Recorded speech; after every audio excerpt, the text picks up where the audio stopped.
François de Rugy, beaucoup de Français découvrent avec étonnement, je vais utiliser le mot étonnement, que les sociétés d'autoroutes, Vinci par exemple, mais pas seulement, veulent envoyer la facture aux automobilistes qui sont passés lorsque les gilets jaunes levaient les barrières de péage. Vous confirmez que les automobilistes qui ont connu ces opérations barrières ouvertes des gilets jaunes vont recevoir une facture et qu'ils devront s'en acquitter ?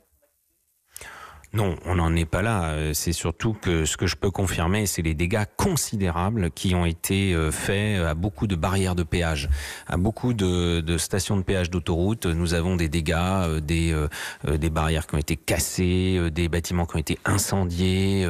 Et donc cela coûte plusieurs dizaines de millions d'euros pour réparer, pour remettre en état les stations d'autoroute. Mais je ne parlais pas des casseurs et des dégradations, oui, François de Rugy. C'est une réalité. Oui, c'est une réalité de ce mouvement des gilets jaunes. Vous avez des automobilistes absolument pacifiques qui passaient lorsque les barrières étaient ouvertes. Et ça, je sais très bien comment ça va se finir. En réalité, sans doute que c'est l'État qui va devoir payer une grande partie de la facture. Et donc cela va être une dépense supplémentaire simplement pour réparer les dégâts ou les pertes financières. Ou sinon, cela sera répercuté d'une façon ou d'une autre sur les tarifs d'autoroute, ce qui est bien dommage parce que, évidemment, les Français qui n'avaient rien à voir avec les casseurs n'ont rien à payer, ne devraient rien avoir à payer. Ne rien avoir à payer, parce que j'insiste, Vinci affirme qu'il y a un système de lecture de plaques que l'on connaît tous, qui permet d'adresser la facture directement. Les automobilistes qui sont passés avec les barrières levées ne recevront pas de facture, François de Rugy. Non, on ne peut pas faire cela. En revanche, ce que l'on peut faire, c'est qu'un certain nombre de personnes se sont rendues compte qu'on les a prélevés, ceux qui passent notamment avec un télépéage, donc ça c'est le comble,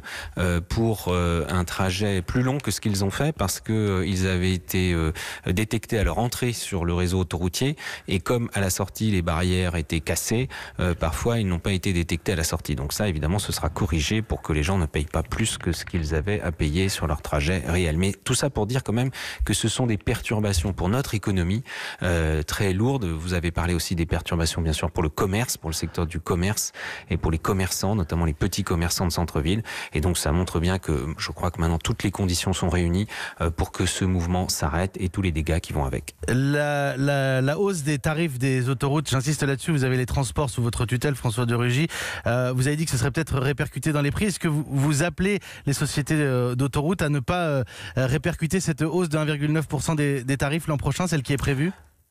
Nous allons avoir une négociation, bien sûr, avec les sociétés d'autoroutes pour faire le point et la transparence totale sur tous ces dégâts et sur tous les manques à gagner liés donc aux opérations péage levé.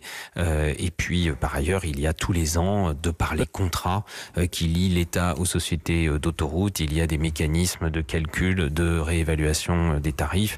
Et ceux-là, évidemment, seront mis en œuvre comme tous les ans.